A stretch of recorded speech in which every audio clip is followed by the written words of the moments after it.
Welcome to the Franchise Founders Podcast, where you'll hear right from the source how people like you have been able to buy and build their businesses across different industries all over the country. Dan Claps is the co-founder of Career Transition Leads, Nurture Assist, and Find a Business Online. Christian Dadulak is a franchise consultant with Find a Business Online, and he heads up business development for Career Transition Leads and Nurture Assist. He also runs an independent franchise consulting business, The Franchise Guys. Together, they formed relationships with hundreds of successful business owners who are excited to share their stories with you. Now here are your hosts, Dan and Christian. Hello, everyone. Welcome to another episode of the Franchise Founders Podcast. Today, we have with us a very special guest. But first, Dan Claps, my co-host, welcome. Hey, Christian. How you doing? Good, man. And then today, we have Eric Martin with Happinest Brands. Really excited to have you on, Eric. For those of you that don't know Eric, Eric specializes in helping people who have outgrown their current career path and are seeking more fulfillment in what they do for a living and explore the world of franchising. And so as the Vice President of Franchise Development, he's responsible for the growth of Happinest Brands, which currently consists of home services concepts, Lawn Doctor, Mosquito Hunter, and Eco Maids. The Happinest Brands development team, with its nearly 100 years of collective franchise sales experience, has helped Lawn Doctor, Mosquito Hunters, and Eco Maids grow to nearly 850 franchise locations nationwide. Eric is a native of Nebraska, resides in Omaha with his wife, Sarah, and their 4 lovely daughters. Eric, thanks so much for hopping on. Really excited to have you on the Franchise Founders Podcast. It's great to be here, Christian. That was a lengthier bio overview there. So thank you for sharing all that information. And yes, I am an Omaha, Nebraska native. I am not a Cornhusker fan. I'm a big Notre Dame fan. I'll just put that out there. I do follow college football pretty closely, but go Irish. The fall will be here before we know it. But love being here in Nebraska. Love being here with you guys. Thanks a lot for the opportunity to spend some time with you. Absolutely. We're super excited to have you on. So I think a good place to start is just to learn a little bit more about you and how you got into franchising. Something that we ask all the time is, how did franchising find you? Because oftentimes it's not so much that we find franchising, but it finds us. So I'm curious to hear your story a little bit. That's a great line, and I use that often. And the member of my team, Sharon, who oversees Eco Maids franchise development, kind of taught me that line. We don't find it; it does find us. And I spent a career kind of going back, spent some time in Indiana and Illinois with school, came back to Nebraska, settled in, got into some sales, and began my career with Enterprise Rent-A-Car, actually, and moved into the car sales division and learned a lot about working with people, sales process, and how to communicate. And that kind of moved me into medical sales. And I spent some years in that, doing some medical recruitment. I recruited doctors and nurses around the country, and taught me a lot about kind of a longer term cycle. It wasn't a quick turnaround. It was a lengthier process. And a good friend of mine got into franchising with a company here in Omaha, a senior home care franchise concept years ago, and actually brought it to my attention and said, hey, would you have some interest? You're good at consultative sales. You're good at working with people, longer term process. I think this could be something you might like. And I started looking into it. I knew nothing about franchising. I knew there was McDonald's and Subway, and that was kind of where my knowledge ended. And this whole new world opened up to me. I had a great mentor and a great team to work with. I learned a lot, met a lot of great people like yourselves in the industry. And it just kind of spun out from there. And that seems like yesterday, but it's been going on 13, 14 years ago. And I feel really blessed to have had franchising find me and get into this industry, and the relationships that I've been fortunate enough to create have been incredible. And I just love what I do. I have a passion for it. I love helping people and just helping them make a good decision. Is business ownership right for you, or is it not? Let's figure that out. I think it's just, it's magical when that comes together. So it got in my blood. I can't get rid of it. I'll be in it as long as the industry will have me. And I just love doing what I do.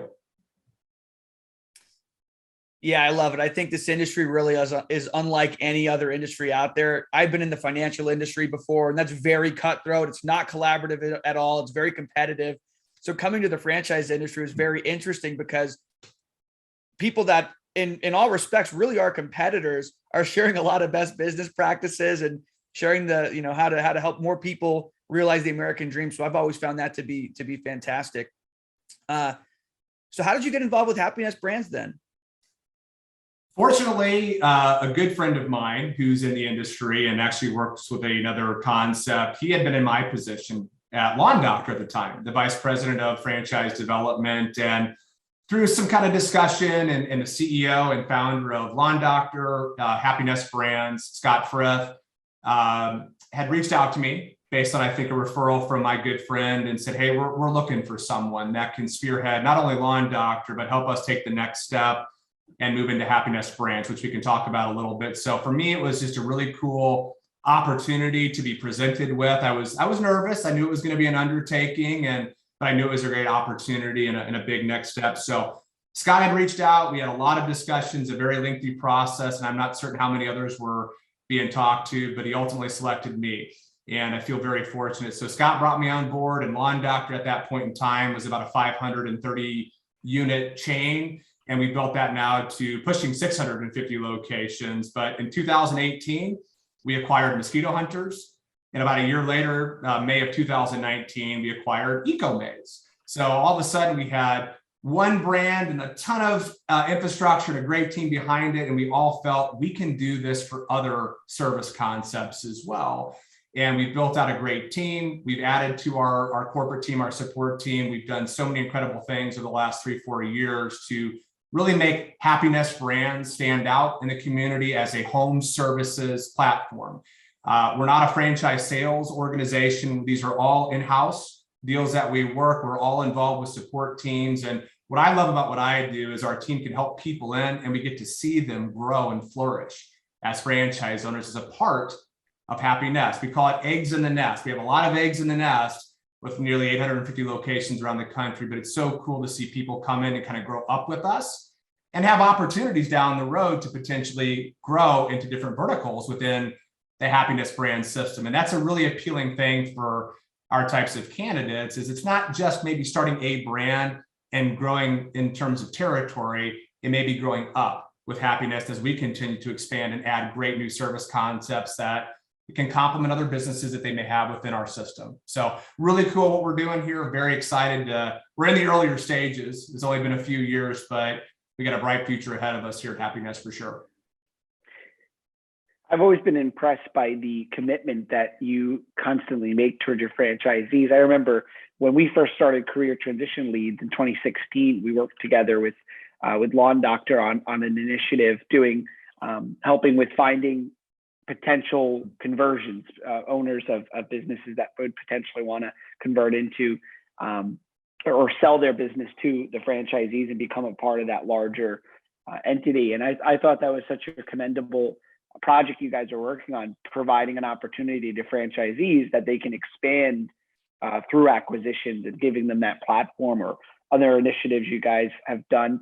I was curious, could you talk about, across all your brands, I know you have a pretty robust lead generation process. You have an in-house digital marketing team that you're utilizing for consumer. What was the motivation for that? A lot of companies outsource that. You guys have that, I believe, mostly in-house. What was the motivation to that? I think it's twofold. I think number one, the world has changed. We've all been conditioned to, the changes of Amazon and Uber Eats and this kind of instantaneous gratification. And with so many things happening in small business, there's so many moving parts. And we said, we can centralize this. We kind of look at ourselves as, how would US Bank, for example, market? They wouldn't have a local bank manager handling hiring, staffing, dealing with customers, doing local events and ground giving. Oh, by the way, manage all of your digital presence. That's a big undertaking. We've got a very experienced team and some quality vendors that we've worked with for years that can take that off of the plate of a franchise owner. We never want to tell an owner you're not good enough to do this, but there's just too many moving parts in media, as you well know, Dan and Christian. I mean, every week, every month, there's changes and you have to be very nimble. So we felt, kind of using that US Bank mentality, let's centralize where we can. Let's run media efficiently, economically feasible for franchise owners. When you have hundreds and hundreds of locations, you can really drive down your costs on media and fees and get a good CPL and a good cost of acquisition for a franchise owner, and really serve as that kind of conduit, if you will. So we want to take that off the plate. But secondly, we want to free up the owner. we feel like we can do it really well. We've got years of experience and it's proven to drive demand and fulfill demand for franchise owners, but it gives them an unfair advantage as we see it to really own their backyard. Be a good manager, do the right things with hiring, take care of your customers because retention is critical. Focus on maybe increasing the value of your brand and different services. Let's do upsells and let's focus on that and on the ground game. You do the home shows, you do the sponsorships, do the cause marketing, do the outreach, do the hiring locally. Let us centralize where we can to take that off of your plate so you can outshine local competition when it comes down to service and response. And that's really the model we wanted to build.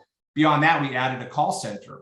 It's actually better described as a sales center. We call it our dojo at Happinest Brands, but we have agents in different time zones. They're all employees of Happinest Brands. Some are in our corporate office in New Jersey, where you guys are at. Others are around the country in different time zones. But when that phone rings for a franchise, and when that lead form parses in, going back to what I said about Amazon and Uber, you got seconds to engage a customer today and have a captive audience. So again, in the spirit of centralization, we said, why can't we do this?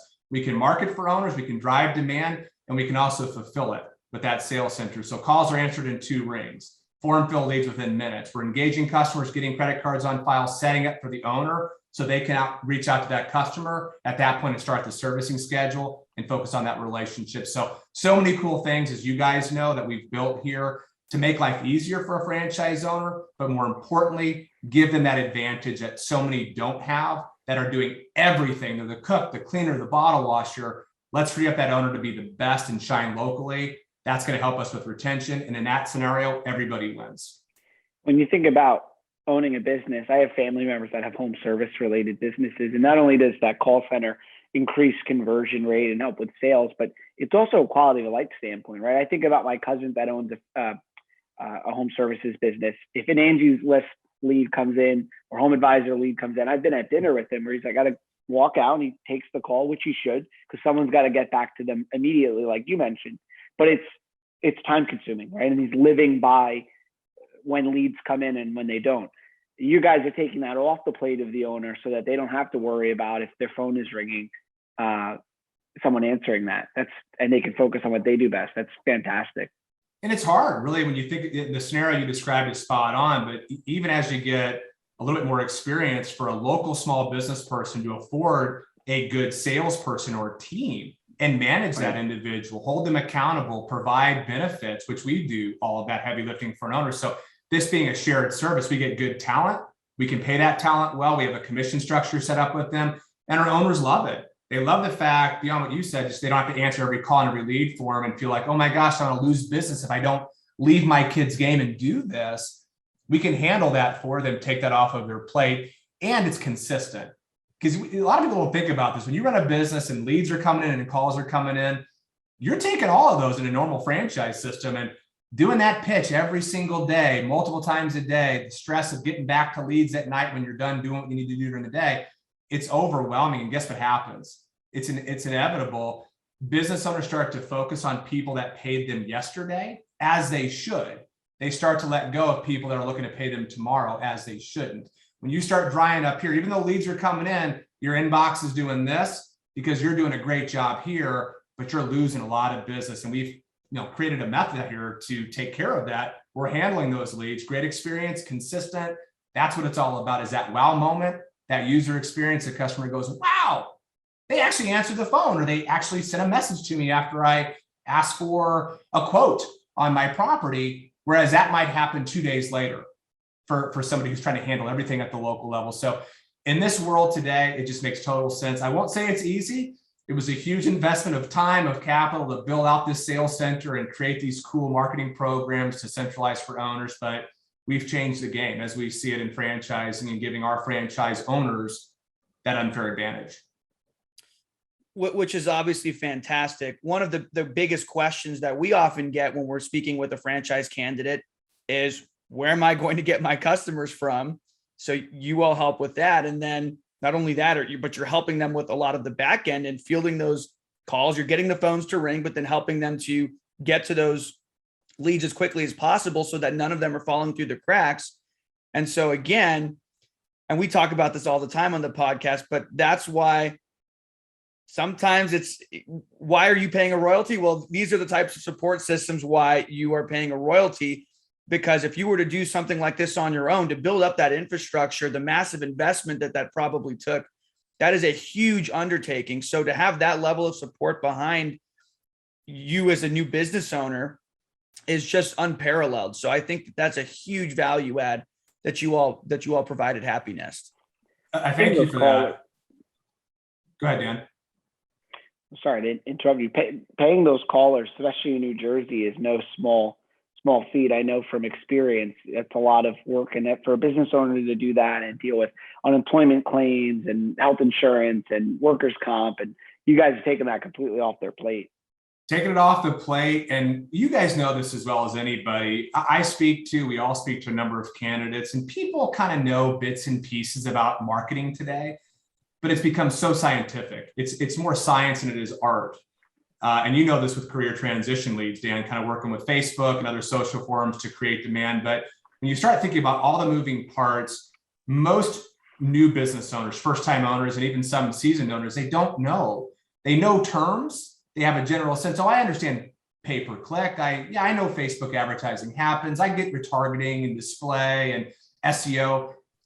Administering that, running that, and getting efficiencies is a lot different than just knowing the terms. So when you start thinking about what we're doing, our media team has over 20 people. We have business intelligence people that are looking at cost of lead, and we're looking at weather patterns for our seasonal businesses and when to turn on the nozzle for paid search, for example, based on weather patterns. It's a lot of science and having the right keywords and using single AdWord groups and knowing what people are searching for and what's converting. When you think about that, combined with the fact that a normal franchise will just say, look, Dan, Christian, you're an owner. Here's a vendor. Here's somebody that we know and we endorse. Give them a call, work with them, and see what they want to do in terms of cadence and meeting with you. You're thrusting somebody in who really doesn't understand digital advertising and trying to make them a quasi-local expert. And that doesn't tend to work out. With our team, not only can we do that for them, but it drives down the cost. When you look at media fees, heck, with Happinest 5-6 years ago, media fees, if someone spent $10,000 on pay-per-click, $3,000 of that was going to media fees, not to us, but to vendors to run that for them. We said, enough's enough. We want to centralize it, bring it in-house. We've driven those commissions down in media fees to about 7%. That delta of 23+% is plowed back into media for a franchise owner because those vendors work with us and we administer. It's taken that off the plate of that franchise owner. So it's really cool, not only from an efficiency standpoint, but from a cost standpoint, for an owner to get more business, more leads, and more conversions, doing it in this particular way. Makes sense. And I mean, one of the questions I was going to ask earlier was, what is the big reason why a new franchise owner or candidate should really be choosing Happinest versus a lot of other brands in the industry? Well, I think we answered that question, right? I mean, all the support systems you provide, driving down costs, vendor relationships, but a lot of it being done in-house so the franchisee doesn't have to. That initial learning curve, there's always going to be an initial learning curve in any business, of course, but that way they can focus on managing and running the business and focusing on those revenue driving activities and not necessarily getting inundated and into the weeds with some of the things that maybe they aren't an expert on. And so I think that that's absolutely fantastic. So obviously, just to pivot a little bit then, all of the brands with Happinest are in the home services industry. So I'd like to talk a little bit about why home services. Why home services, and why home services right now? What's your perspective on that? It's a great question. And I get it a lot. And I talk about this a lot. And I think about really the two driving forces in our country, really in our world. You've got baby boomers, 78 million, staying at home longer, aging in place, living longer lives, kind of all categorized in that can't do it, right? Services, projects around the home, outsourcing it more. Now behind that, you've got the millennial, 90 million in that generation, a third of our country's population, essentially. They value time. They value their life experiences, their friends, living their best life. I've got one, so I feel comfortable talking about it. I'll lump that group into the don't want to do it category. So you got the can't and the don't, and it's really this convergence, if you will, of these two generations driving really decisions, driving business, driving the industry of franchising. When you think about home services and you have that don't want to do it mentality, kind of coupled with the fact that home formation in this country is expected to double over the next 15 years. Why is that? That's the millennial. It's kind of that growing up, moving on, moving out, starting their families, kind of, transition happening. So home ownership is starting to grow. So we're seeing this kind of baby boomer, this millennial, this home formation doubling, and really just a lot of people that don't want to do things anymore, or they simply can't do them. And that's really where we fit in. That's why home services has become a $600 billion industry. And it's accelerating every single year. So when I talk to candidates about business ownership, I start off with remove the widget. That's not it's important. You want to embrace it, understand it, feel comfortable, know that people are going to buy it, which we can show you that. Don't focus on that. Reverse engineer this. Let's talk about why you want to have recurring revenue, why you want to have retention of customer, why you don't need to necessarily look into something that has high cost or fixed expense with bricks and mortar or build outs. You don't need that in a business like this. There's more community involvement. There's a little bit of a heavier lift as an owner locally with your ground game, but it's much more cost effective to get in. And you can really scale this and build this over time and create meaningful value and revenue, get your family involved. These are things people find attractive when they start looking at franchising, right? So it's kind of, is this an investment I can handle? Who is my customer? Can I keep them? How do I get them? How do you help me do that? All those things are kind of being considered. But when you remove lawn care, or you remove cleaning, or you remove pest control, get that out of the way and start thinking about the business model. How do I build this, get into it and scale it? That becomes very appealing to people, combined with all the things I kind of touched on with the boomers, the millennials, home formation doubling, and just this massive growth of this industry. It starts to become really compelling to a potential candidate. So I would tell you, in my experience, kind of the lower the investment, the heavier the lift locally, the heavier the involvement of an owner, the higher the investment, typically the lower. So when you start kind of looking at home services, we're typically going to be on that lower scale. But with all the cool things we're doing, as we've talked about, it's just incredible to see owners coming in, having the success that they're having as quickly as they are.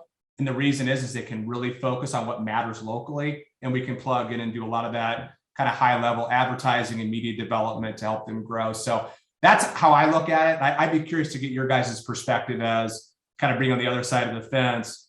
What do you see when you talk to candidates, Christian, in particular, when you describe home services? Is it similar how you position that? Absolutely, 110%. Now there's, and I'm sure you get this too a little bit, sometimes there's some initial pushback. I don't know, when you think about home services, it's not a particularly sexy business, but I think when you position it the way that you did and you almost reverse engineer it, set the widget aside for a second, but let's really think about what the business is offering and why the business of home services is a really great place to be because of the demand. There's a lower barrier to entry because it's an initial investment that's much lower than a brick and mortar concept. And most people, most candidates we speak with, they have these misconceptions that franchising is food. It's McDonald's, it's Subway, like you mentioned, but it's so much larger than that. You can think of just about any industry I think of and find somebody that has franchised a business in that space. And so I think with home services, it offers people a breath of fresh air and another opportunity to get into franchise business ownership that maybe they didn't realize existed before. And they realized, oh, I thought I was going to have to spend $1 million to get into a business or $500,000, but I can get in for a lot, quite a lot less actually, and really utilize some of my skills and get that recurring revenue and capitalize on this growing demand. And I think franchising at this juncture in time is really bringing a lot of white collar sophistication to what have traditionally been blue collar industries. And in home services, traditionally, not many people answer the phone, and it's easy to kind of stand out from some of those mom and pops that I'm sure are good people, but they don't have the infrastructure in place to really deliver the same level of service that a franchisor, especially like Happinest Brands with all of that infrastructure in place, can really deliver. And so that's what I would say. But Dan, what would you say? What's your take on that? Well, in our firm, when we're talking with clients, we try to first articulate that the point of the business is to provide value. Obviously, want to help people and make a difference, and then it's an economic engine to drive money, make money. I myself, I live in the Northeast. Anyone in this area, we have to make a lot of money because it's just far too expensive to be here. Same with where you are in LA. So what I've always said is look at the top of the funnel or at the top of the food chain. Look at the emergence of private equity. Where are they investing? They're investing in home services. They're investing in because they know that it's a recurring revenue often. They know that it's recession proof. They know that it's a need. They know that there's an expanding need for it. We're outsourcing more and more of the home services. You know, I think about my father, you know, having a cleaning person come seems crazy to him. And, you know, whatever my kids someday that I don't have yet, but someday have, they'll be outsourcing even more things that I think is crazy, right? Like this is the trend of human nature is to outsource more and more. And we're going to outsource even more functions of our homes as it expands. So I like to look at, like I said, the top of the food chain. The private equity is making these investments, leading in home services. So that's got to tell you something as a candidate. Because remember, when you're making an investment in a franchisor, you're looking at the franchisor's economics, but you're also looking at the unit level economics, and they work. So if it works for them, and these people are much smarter than me, it works for me. You know, when I think of looking at a franchise, you know, and I think with home services, the other component is nobody wants to do the ugly jobs, and so there's opportunity there. When I think about competing with the guy in a truck, although this is going to eventually change because the rising of more and more franchise owners in home services, but still to this day, you're competing with the guy in the truck versus the professionalism that Happiness can bring to a franchisee's business. It's a no-brainer. Yeah, I want to go back because you triggered a thought for me, Christian, and great thoughts from you, Dan. But I think a lot of candidates, I would be in that same boat if I didn't know about franchising. Shop for a franchise like a consumer. What do I find appealing? What food do I like? What gym do I want to go to or nail salon? You can't shop like a consumer when you look at a franchise. And it's too easy today with all the information on portals and accessing things online. You think you can make a decision based on what you're seeing on a website or on a portal. You can't. You got to dive into it and really explore the model. And I think in addition to everything else you guys are touching on, which is spot on, when you look at a service model that has a recurrence, it's not just a customer. It's like in a lawn doctor's case, we'll consider it 10 customers because you're seeing them multiple times a year. With an Eco Maids, it could be 24 plus times a year, depending on what schedule they're on. No different for Mosquito Hunters. So we're all spending money to get impressions, leads, and conversions. And we reverse engineer this for our owners through detailed weekly reports and say, here's your budget. Here's what's been spent. Here's your click-through rate, cost of impression, cost of lead, cost of acquisition. You know, if I spend this, I'm going to see this come in. And it's not just a transaction where I did this, you paid me, I figured out where money needs to go before the rest goes into my pocket. You're building a relationship and recurrence. You're never having to reinvent yourself every week, month, year. And a lot of businesses, as you guys know, it's eat what you kill. You got to go out and hustle, knock on doors, push it, and try to find somebody to pay you so you can do your service or job or whatever it is and get paid yourself. It's different in our models, right? You're building these relationships and building that kind of consistency. And you see retention in our models. We're north of 80% across our brands at average annual retention of customers. So when you think about that, it's staggering. Every year, it's kind of rinse, wash, and repeat. I'm adding a bunch of customers. I'm maintaining, I'm adding services. I'm retaining them into that next year. And I'm adding a whole nother wave as we continue to market. And you're building more of an annuity. And that's what really is compelling for people is I can scale this. I can see in 1, 2, 3, 5, 7, 10 years and beyond. Every year I'm doing this in my business. And a lot of investments, you kind of see this in the start, and then it starts to go like this. And then in year 4 and 5 and 6, we're doing the exact opposite. It's like this, you know, as you kind of get in these businesses. So when people, again, reverse engineer it and start to figure it out, that's when the magic happens. But you can't shop like a consumer. You got to shop like a business person, understand the economics and the model, your role, what the franchisor does. How do I get to those customers? How do I convert them? And we feel like our recipe here at Happinest stacks up against the very best in the industry. Yeah, and it's funny. One thing you said was you have the people that are older, the baby boomer generation that in many ways isn't in a position to really do a lot of these services anymore for themselves. And then the millennials, they don't want to. I think a lot of millennials also can't. If like myself, a lot of handyman work, completely lost. I need to hire someone to do that. So I think it's both the can't and a don't want to. So the demand is huge. And I think it's Gen Z, as well as once they continue to grow up and get into the workforce and all of that, I think it's going to be very, very similar, especially with dual income households.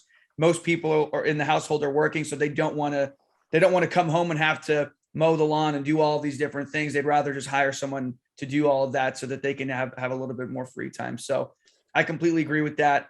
One thing I did want to ask about, so you did mention that as a franchisee with Happinest Brands, you can start with one brand, but then you can expand into some of the other verticals. So when do you think it's the right time for franchisees that are with Happinest Brands to really expand into some of the other options that are available to them? Yeah, it's a great question. And to start with, we're kind of a 1 to 2 type of territory to start with type of brand. We have kind of various models and ways of looking at this. We always tend to lean a bit more toward in-home services, the owner operator, or what we call the executive model. You're working on your business, you're involved in it, but maybe not day to day in the actual trenches. So we kind of see both sides of it. The ultimate goal is to help an owner get to a point of where they're running this in a passive way and they have management in place. And this takes some time, as we all know, in a service business. But early, we don't want to overwhelm. If you get too wide geographically too quickly in a route-based service concept, it can be detrimental and it eat into your profitability. So we very much focus on density, efficiency early and often, kind of building that house out of bricks. As it pertains to additional brands, I would tell you we have a few franchise owners who have done that, mostly seasoned franchise owners. The last thing Happinest or any of us want to do is take a good business and all of a sudden have 2 or 3 marginal or average businesses. It's got to be an owner who's in a really good place, financially speaking, a local team, infrastructure. Then they have the ability at that point to kind of delegate, share responsibilities, leverage their customer base, and add services and different brands. So I don't want to put a timeline necessarily to it because I think we'll see over time more doing it maybe a bit earlier, but it depends on their skill set, their level of ability, what they came into, their business acumen. Those are all kind of quantifiable things, but we don't want to get too far ahead and say, hey, let's buy Lawn Doctor. Let's just go ahead and lump in Eco Maids there as well. Why don't we do that to start with a 2-for-1? That's not our mentality. Let's go deep. And the great thing is if you do layer on another business or 2 over time, you can really leverage that customer base. And that's what a lot of these smart franchisees are looking at is I've got hundreds or thousands of active accounts. I'm going to come back in behind that and say, hey, you know me, you trust me, you like me. We've been working with you for 5, 7, 10, whatever years. We got a new service, same great communication, same great team. We're doing this now. And you can essentially double your revenue or more so over a quicker period of time. So it keeps that efficiency and doesn't allow for that inefficiency as you get too wide and too many concepts. It's like, hey, buy another one. Next thing you know, you've got an owner with dispersion everywhere and they're having a really tough time managing that customer base and scaling it. So that's our mentality. But from a timeline, it kind of varies, Christian, based on ability, skill set, proven performance, and us feeling the time is right. But we're definitely talking about it, definitely promoting it and talking to candidates about that. And it's very compelling. Absolutely. Yeah, it has to be case by case. It's not just in year 3, tack on Lawn Doctor, like you said. But it is interesting that you're dealing with a lot of the same type of customer. So there's so much cross-selling potential between those different brands that are offered at Happinest. So I think that's fantastic. So I know we only have like a couple more minutes here, but I did want to ask one quick final question about ideal candidate. Who's the right fit for Happinest Brands? Who are you all looking for? Who's the ideal franchisee for you guys? So you made a comment earlier, and it's something I use quite often.